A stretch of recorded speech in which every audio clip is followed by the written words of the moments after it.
I remember when I discovered YouTube. It was a warm summer night during a school week. My grandmother was in the room next door watching some medical drama, and after purchasing Minecraft a few days ago, I was looking for cool things to build. Since then, YouTube has changed dramatically, as much of the internet has throughout my life. Being born in the 2000s, I'm part of the generation that has had technology at our fingertips since birth. I miss the 80s and the 90s when a computer was still a rarity, and handheld phones were the size and weight of bricks. Around that time, I remember going into my local Blockbuster and noticing a distinct lack of customers. This coincided with the rise of Redbox, a video store all unto itself, but with a marginally cheaper price and a much smaller area it took up. Blockbuster couldn't keep up with its prices, and because of a series of bad business decisions, it eventually went out of business. Redbox seems to be suffering the same fate, with the rise of streaming platforms like Netflix and Hulu, making them more and more obsolete. A few years after that day, when I was 13 or 14, I was watching Netflix one late night, and I stumbled across a show called Naruto. It was a show about a kid growing up with his entire world against him. But he never gave up, and was constantly surpassing his own limits, continuously evolving in an effort to accomplish his goal of becoming the Hokage, which was basically the leader of his village of ninjas, or the ninja president, if you will. I loved the show, and still do to this day, and while I understood what the show was trying to say, I didn't understand what it actually meant. Masashi Kishimoto grew up in the countryside of Japan, and his anecdote in the first volume of the Naruto manga talks about how he bought a plant named Ukikun to keep him company and make his homesickness subside a little. While this humorous anecdote ends with him accidentally killing the plant, it taught me that one of my favorite writers was brave enough to leave his home and way of life in pursuit of his dreams. Masashi Kishimoto, whether intentionally or not, was able to write this into Naruto as a character, making Naruto the embodiment of his dream. After moving to the city of Tokyo, Masashi Kishimoto made Kakuri in 1995, a manga developed from one of his earlier one-shots. What's interesting to me is that it didn't get a very good reception and failed almost immediately. When I heard this initially, I was so surprised that he kept going on after his failure instead of letting it bring down his self-esteem. He just kept working until he eventually made Naruto, and his dream of becoming a successful manga author was realized. I have always had big dreams. A lot of times I'd say I wanted to do things because they sounded cool or just because I was interested in a certain subject at the time. And I remember thinking about how I could actually accomplish some of these aspirations, only to be afraid that if I put in the work, I'd regret it later. When I was around 10 or 11, I joined a diving team at my local pool after watching them practice during my swimming lessons. I was amazed at how the divers could effortlessly move their bodies in midair with spectacular movements designed to make their mastery of their art known to the world. I thought they were so cool, and I remember being really excited to join the team and learn as the other students had. My excitement quickly turned to fear, however, as I was told to jump backwards off the diving board. This required me to jump without seeing where I was going and have faith that I'd hit the water and not scrape my back on the back of the board. I couldn't do it, however. I had given up before I had even tried. Eventually, because of this, I left the diving team because I couldn't make a leap of faith. This fear has plagued me my whole life. Not the fear of diving, but the fear of putting myself out there and having faith in myself that I can succeed. The hero's journey is a concept created in 1945 by a man named Joseph Campbell. Campbell created a story structure that saw a character going from the known world, or their comfort zone, to the unknown world, where they acquire some new power with the help of a mentor or teacher. The character then solves some problem the world is facing with their newfound abilities and returns to the known world, reborn with new power. This is easily seen in a book like Harry Potter, where Harry leaves his home of the Dursleys to learn new powers throughout the year at school, and then has confrontation with some sort of fiend at the end, only to return to the Dursleys again at the end of the year with newfound skill. Harry goes through 7 heroes' journeys throughout the series, and by the end he defeats his greatest foe, Voldemort. Anime uses this story arc constantly, with characters being challenged by some new opponent and needing to learn how to overcome their new obstacles. Take Dragon Ball, for example, with Goku mastering Super Saiyan or the Kamehameha wave. I had never been able to step out of my own comfort zone, and because of this, my growth as a person was really slow. I was unable to grow naturally and got into my own head. This led me to stagnate.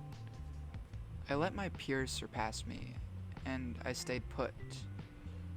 I remember seeing one of my old friends at a store when I was 17. He had grown up, gotten a job, and even a car while I was still idling around. I knew I was falling behind, but I was too afraid to make a change. I was too scared of what might have happened if I failed. Around this time, I started watching My Hero Academia, and similar to Naruto, the main character, Deku, never seemed to give up and kept pushing beyond himself to become a better person with each passing episode.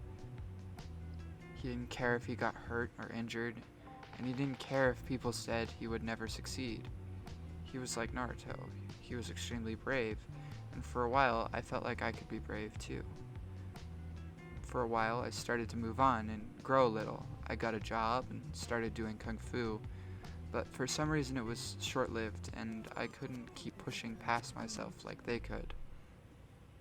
I ended up quitting my job and kung fu and sinking back into myself, content to just do what others wished of me.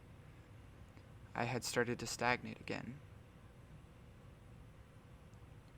Albert Einstein once said that the definition of insanity is trying the same thing over and over again and expecting a different result.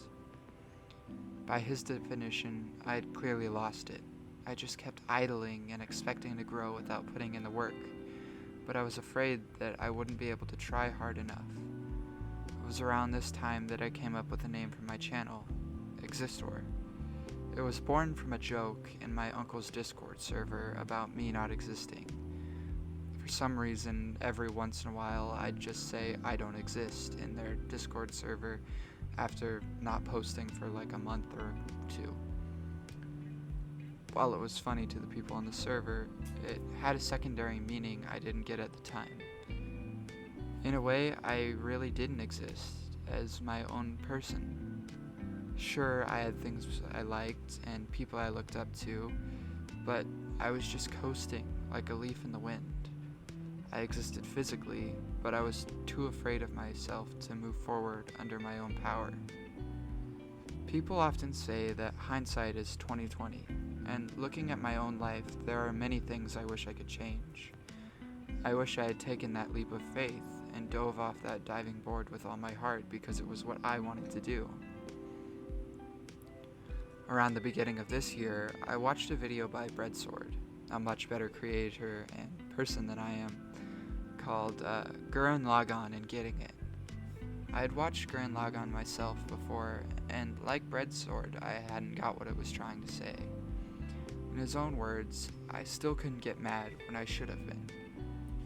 I was like Simone at the beginning of the show, just content to be idle, to look around my small world without breaking free. And unlike Simone, I didn't have my own Kamina until just recently.